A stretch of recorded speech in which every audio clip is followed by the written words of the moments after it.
Roger Ebert has passed away at the age of 70. He has battled thyroid cancer for years, and of course, it made news headlines after there were complications with one surgery that he had to battle thyroid cancer. Unfortunately, he has passed away, and when you really think about his career and how driven he was, how passionate he was, I mean, he lived an incredible life.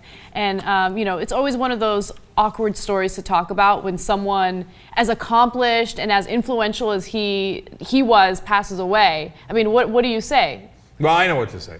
So first of all, of course, it's a terribly sad day. Yeah. And in your personal life, it's the most awkward thing in the world, and you never know what to say. There are no good words. Right. But we didn't know Roger Ebert personally, but I loved not just his movie reviews, but honestly his politics, and I loved how unabashed he was about it. In a time where everybody was like, oh no, you'll lose audience if you alienate them. No, people were more loyal to him and more ardent in following him because they sensed that he was honest and he was real. In fact, that was a success, the reason he had success as a movie critic. When they first came on, obviously Gene Siskel and Roger Ebert, everybody on television was coiffed. It was back in 1975, and they're all like, well, John and Sally and all this. And these guys came on and they were like actual writers. Yeah. And Ebert had won a Pulitzer Prize. Did you know that? I didn't know this. The first ever Pulitzer Prize given for a movie critic. For criticism, yes. Yeah, for movie criticism.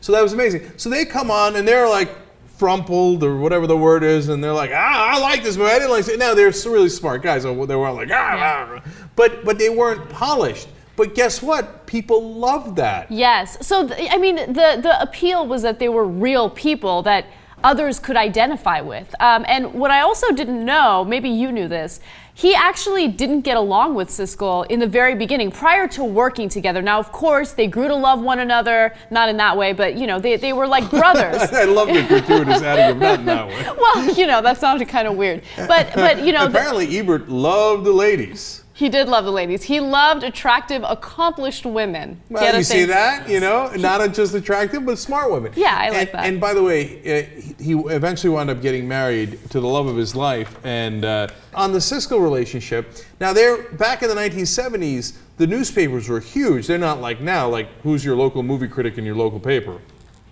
When they went on PBS, they became the #1 best rated show on PBS. Later they would move on to other companies and do it for profit, and in fact it made him a lot of profit. But the more I read into Ebert, the more I loved him. He would do sometimes 9 reviews a day. It reminded me of us. We're putting up the 9 clips a day, and people are like, that's too much, it's crazy. And as I read that, I thought, well, you see that? Ebert did it must be okay. He wrote 15 books, teacher, lecturer at University of Chicago, and just a huge writer, teacher, etc. And one thing that Rick Kogan wrote here in the Chicago Tribune about him that I really liked, he said the reason he was successful is because he was both artful and accessible. And I think that really nails it. He's a smart guy, he cares deeply about movies, and he was artful about it, but he wasn't so highbrow that he lost people. People could still relate to him. So, there's a lot to like about Roger Ebert.